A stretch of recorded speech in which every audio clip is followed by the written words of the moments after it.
and we've been working on getting in touch with runners from our area who were in the marathon. This is the growing list of people we have confirmed are okay. Well, many of them are starting to make their way back home and sharing their experiences. News 8's Lou Hillman now joins us with two of those stories. Lou? Well, guys, crossing the finish line at the Boston Marathon is a moment serious runners dream about. But for two women in our area, that moment yesterday quickly turned from triumph to tragedy. You ready to jump? Just about 24 hours after surviving the Boston Marathon attack, Laura O'Flaherty is spending time with her family at the park. It's normal after a day that was anything but.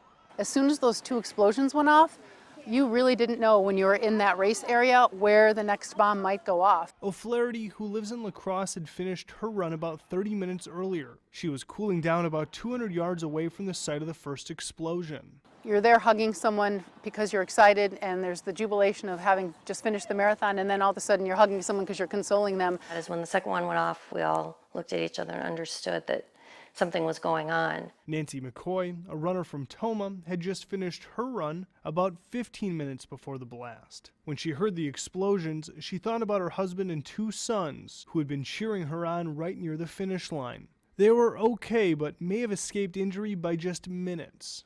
It turned out that Alan had just taken a picture of me when I was running through it about the location of the first bomb, so we're actually going to send that photo in because they're asking for information. Both women can be proud they crossed the finish line and thankful they escaped the tragedy. Now, if there's any consolation in these two stories, it's that both women had run the marathon before, so at least it's not like their only memories of the race are from this year's tragedy.